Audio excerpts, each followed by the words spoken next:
Alors j'ai créé il y a plus de 12 ans maintenant la méthode Rêver, oser, foncer pour vraiment aider ceux qui le souhaitent à se reconnecter à eux et à trouver leur voie. Donc c'est une méthode voilà, qui est dédiée à la reconversion, au changement de vie, au changement de voie. Donc ça c'est le grand axe qu'on va mettre sur Google. Mais dans les faits, c'est vraiment reconnecter la personne à qui elle est pour qu'elle aille vers une vie avec un grand V qui va lui permettre de rayonner, quoi. Et en fait, donc cette méthode, je l'ai créée il y a 12 ans parce que je me suis aperçue qu'on marchait sur la tête. On faisait souvent des boulots qui ne nous plaisaient pas, qui n'avaient pas de sens, avec un management hyper toxique et souvent de plus en plus toxique dans certaines boîtes malheureusement. Ça change, tant mieux, je suis pas en train de mettre toutes les boîtes dans le même panier. Mais donc il y avait vraiment tout ça et pas de flexibilité. Et finalement, les gens faisaient un travail 80% du temps qui leur convenait pas. Et à la fin, il leur restait peut-être 2 heures à la fin de la soirée ou une journée ou deux le week-end quand ils ont fait le ménage et puis leurs courses pour faire des choses qu'ils aimaient. Et puis au fur et à mesure des années, ils s'oublient complètement. Et donc c'était un peu, on devient l'ombre de soi-même quand on est comme ça et quand on chemine de cette manière. Et moi, je voulais plus ça. Je me suis dit, il faut aider aussi le plus de personnes à pouvoir se libérer et à aller vraiment vers leur talent. Parce que quand je vois des personnes qui viennent à moi et qui me disent « Ouais, mais moi, j'ai pas de talent, mais moi, j'ai des boules. » Vraiment, ça me fait mal. Parce que bien évidemment, tout le monde a des talents et chacun, même qui sont en train de me regarder, vous avez au moins 8 ou 10 talents. Mais vraiment, et les talents, c'est pas que artistique, on verra peut-être ça tout à l'heure dans une prochaine vidéo. Et donc, on est sur Terre pour rayonner et offrir nos talents au monde.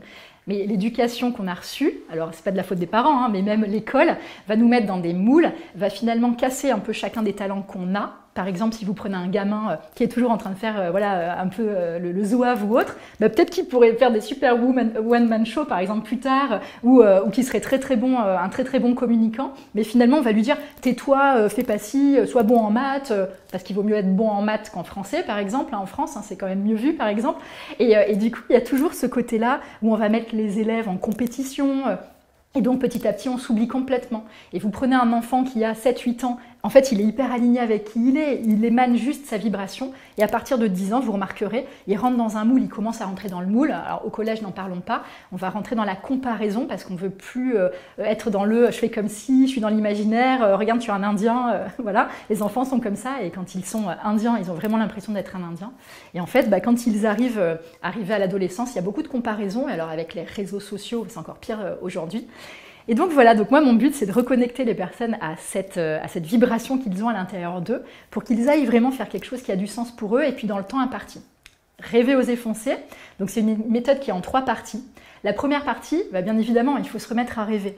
Mais avant de se remettre à rêver, il faut déjà couper tous les liens toxiques qu'on peut avoir, toutes les croyances aussi qu'on a sur soi. On appelle ça des croyances limitantes. Moi, personnellement, je préfère appeler ça des croyances de merde. Parce qu'une croyance limitante, on peut rentrer dans le côté très psychologique, un peu victimaire.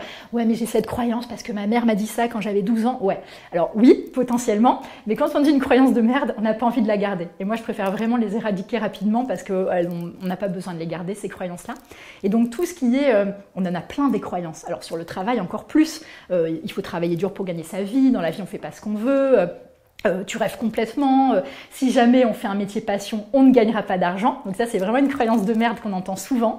Et notamment, moi j'ai accompagné après des personnes qui étaient notamment une dans l'immobilier qui est devenue artiste et qui expose à New York. Donc on a le droit de faire un travail passion ou artistique et de gagner très très bien sa vie. Donc en fait tout ça, la première partie de la méthode c'est casser ces espèces de dogmes, de dictats que la société a voulu pour nous et finalement cette espèce d'esclavagisation qui dit que travailler du lundi au vendredi du 8h ou 9h à 19h pour un boulot qui n'a pas de sens, qui va pourrir la planète, c'est normal. Non, c'est pas normal. Et en plus de faire un burn-out à la fin parce qu'on craque complètement. Et donc ça, la première partie, c'est d'aller nettoyer chacune de ces croyances, pas que professionnelles, on va parler de beaucoup d'autres choses. C'est reconnecter la personne à qui elle est. La deuxième partie, on est beaucoup plus dans... alors tout ce qui est compétences, vraiment on passe très rapidement dessus parce que les compétences c'est un non-sujet. Même à 70 balais, si vous voulez acquérir de nouvelles compétences, vous allez faire une formation et en avant quoi. Par contre, ce qui est important et ce qu'on va débusquer, c'est quels sont vos talents, quels sont les talents de la personne, et vous en avez plein, bien évidemment, parce que c'est là qu'est votre rayonnement, c'est là que vous allez offrir votre lumière au monde. Et donc, quels sont vos talents, quelle est votre essence, quelle est votre couleur en fait énergétique aussi, et finalement répondre à la seule question qui vaille à mes yeux, c'est vraiment celle-là qu'on va aller travailler ensemble, c'est quelle vie vous voulez mener, mais quelle vie avec un grand V. Donc on ne parle pas du tout du boulot au départ, on est beaucoup plus sur la vie perso, amoureuse, spirituelle, géographique. Où avez-vous envie de vivre? Est-ce que vous voulez être dans tel endroit ou tel autre? Ou vivre entre plusieurs endroits? Ou être comme moi, nomade? Moi j'ai mon camp de base à Montmartre et après je sillonne la France et le monde entier. Voilà. Alors j'évite un peu les avions bien évidemment, mais bon bref, je pars de temps en temps quand même voilà, en avion. C'est un axe d'amélioration. Et puis ensuite, quelle contribution au monde vous voulez laisser, le sens que vous voulez donner, et puis la vie vraiment à tous les niveaux. Et c'est seulement à la fin qu'on arrive sur votre vie professionnelle, de sorte à ce que demain, c'est votre boulot ou vos activités, si vous êtes multipotentiel et que vous décidez d'avoir plusieurs activités, qui vont s'intégrer à la vie que vous voulez mener et non plus l'inverse. On nous a vendu l'inverse, quoi. Ça a toujours été, qu'est-ce que tu veux faire dans la vie professionnellement? Et en fonction de ça, s'il te reste un peu de temps pour faire ce que t'aimes, entre guillemets, à côté, on verra si tu le fais. Donc moi, vraiment, c'est inverser la donne. Et là, vous récupérez le plus grand luxe, c'est déjà le temps. Et grâce à ce temps aussi, c'est plus de travail sur soi, c'est finalement faire des choses qui vont vraiment voilà, vous plaire parce que vous êtes complètement aligné. Et je le répète tout le temps, mais la bonne voie, c'est là où il y a de la joie. Donc le but, c'est de remettre de la joie dans tout ça. Et en dernière partie de la méthode, là on arrive logiquement sur le OK, maintenant c'est quoi votre objectif et comment vous faites pour y aller?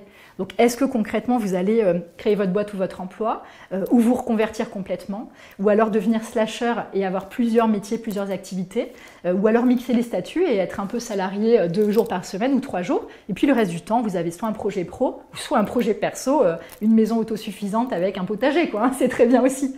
Donc en fait le but c'est vraiment ça, c'est finalement que vous ressortiez de tout ce travail, c'est comme une belle machine à laver quoi. C'est-à-dire qu'on va laver toutes ces espèces de vieilles idées qu'on a intégrées dans votre psyché parce que vous avez le droit de faire quelque chose qui a du sens, parce que vous avez le droit de faire quelque chose qui va vous rendre libre et qui va vous mettre en joie quoi. Donc la méthode Rêver, Oser, Foncer, c'est ça.